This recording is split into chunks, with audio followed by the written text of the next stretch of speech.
For an M&A deal that could yield big synergies but also faces big regulatory risks, any decision on whether or not to push ahead with merger talks comes down to a risk/reward calculation.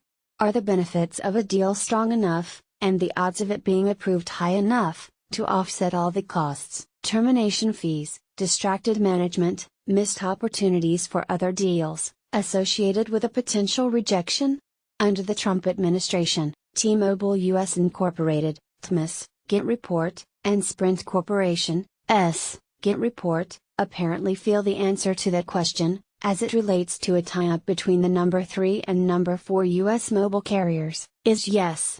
But T-Mobile's risk/reward calculations are probably a lot different than Sprint's, given its much healthier financial and competitive position, and just because the risk of the rejection has dropped doesn't mean it's no longer significant. On Tuesday morning, September 19, CNBC and Reuters both reported that T-Mobile and Sprint have resumed talks and were discussing an all-stock deal that, unsurprisingly, would give T-Mobile a majority stake in the combined company.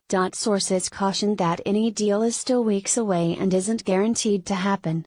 CNBC added an exchange ratio for shares hasn't been agreed to yet. Sprint shares rose 6.8% to $8.20 following the report, but remain down 3% on the year, compares with a 12% gain for the S&P 500, due to disappointing earnings reports and worries about aggressive promotional activity.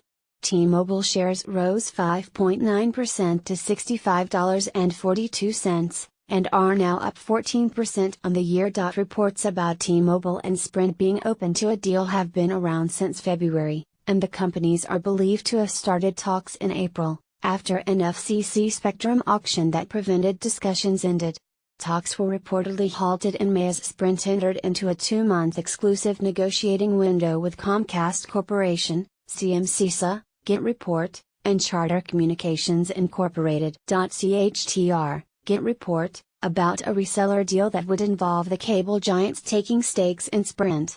While reporting on those talks in June, The Wall Street Journal reported Sprint and T-Mobile remained far apart in discussions. With Sprint's cable talks having apparently gone nowhere, it now looks like T-Mobile talks are underway again. But it's unclear just how serious the talks have gotten, and under what terms T-Mobile, for whom a deal with Sprint is far from necessary, would be willing to sign on the dotted line.